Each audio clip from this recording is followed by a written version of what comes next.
and Plenipotentiary, representative of Nepal, and Her Excellency Mrs. Alicia Guadalupe, Buenrostro, Massieu, Ambassador and Deputy Permanent Representative of Mexico, to share their impressions and key takeaways from today's sessions. And they are two of our 4 co-facilitators, along with Norway and Zambia. So first, I'm going to go to His Excellency Mr. Lok Bahadur Thapa to provide his closing remarks. Thank you, Excellencies. And the nameplates are backwards, but go ahead. Yeah, exactly. Go ahead. So, Yeah. should I? No, Yeah, okay, go ahead. Excellencies, distinguished professors, academics, and experts, dear colleagues and participants, good evening.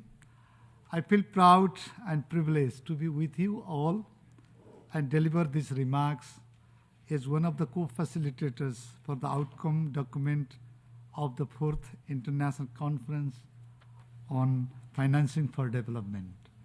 I wish to thank UN-DESA for organizing this important event.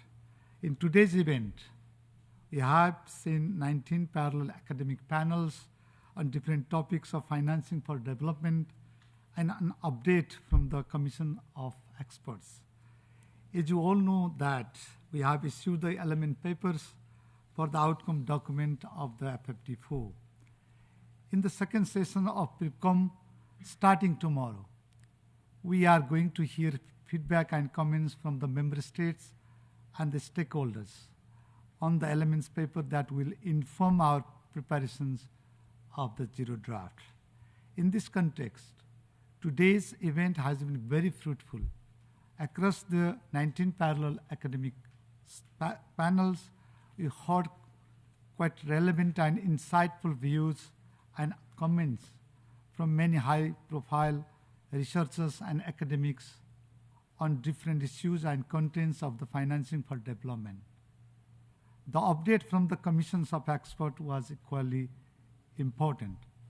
Excellencies, distinguished professors and academics, we have had the discussion on highly important issues, including debt on the sessions of the Fair International Debt Architecture for Sustainable Sovereign Debt, the debt and financing conundrum, how can debt sustainability assessment reform help, and principle and pragmatic approach to dealing with market debt of low-income countries in debt distress.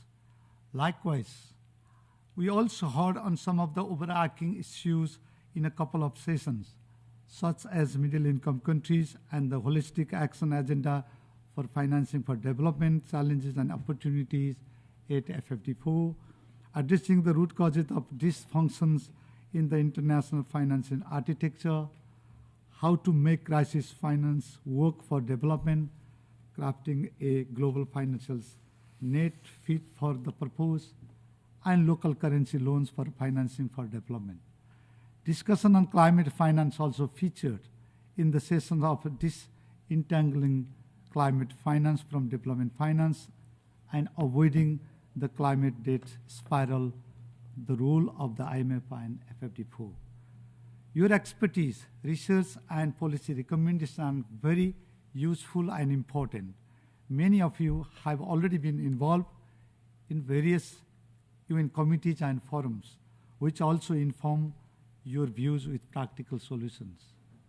I'm very happy to find the convergence between many of your views expressed during the parallel sessions and our recommendation put forward in the elements paper.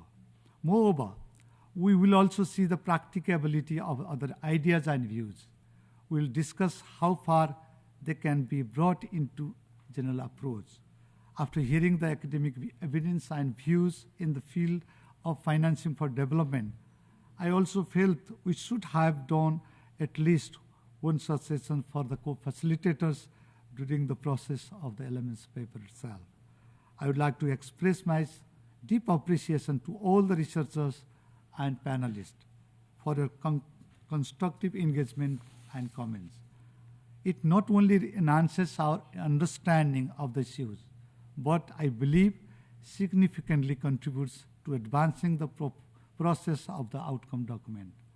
We therefore highly appreciate opportunities like this to engage with the researchers and academics on technical and substantive issues that FfD4 will have to address.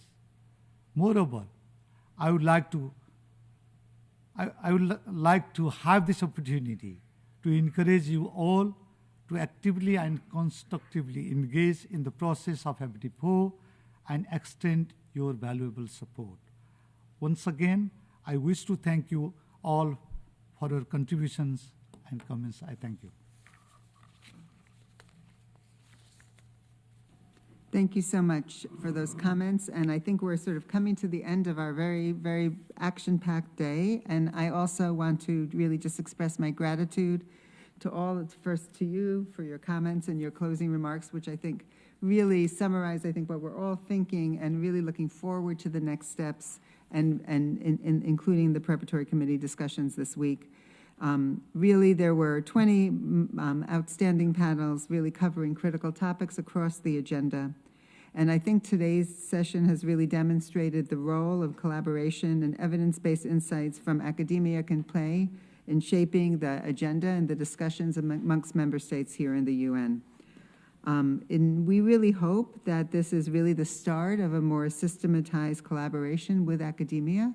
It's something we're going to be looking forward to, learning lessons from today, so your feedback is very much appreciated because we really want to find, we, along with the co-facilitators and the co-chairs, really want to find the best way to bring academic research and thinking into the discussions at the UN and continue to do so up to Sevilla and then beyond Sevilla. Your contributions are really, will serve as invaluable inputs on the road to Sevilla, and really we are all, I think, confident that they are going to help advance more meaningful, actionable outcomes for sustainable and inclusive development. So really thank you all again for your engagement. My one comment would be that for everyone who's here who will be engaging in the PrepCom in the following days, to really come forward with very concrete ideas, really respond to what's in the elements paper, what you support, what you don't support, what you think should be additional, really to come, we need to come to a point where this is the time where the co-facilitators can really hear your thoughts and use those to help craft the zero draft. So general statements aren't going to be that helpful. They'll be great, good to hear, but what I think they really need now is really concrete ideas to help shape the zero draft. The elements paper is the start, but it's just a start. And now the next steps is really listening to you. And so I really hope that we all are really looking forward to your comments and thoughts in the next 4 days so that this can really be used to shape what the outcome will look like. And so again, thank you so much. Before closing, again, I said this morning, but again, I just want to thank Spain and Norway for their support for this event, for making this event possible, and also to really thank the team that put this together, Oliver Schwank and his whole team, and Maria Fernanda Valdez and the team. I saw Philip sitting there as well, and everyone else from our side who has worked on this. So thank you again, and with that, I am going to a few minutes early, but good, that's always good, to close today's academic day.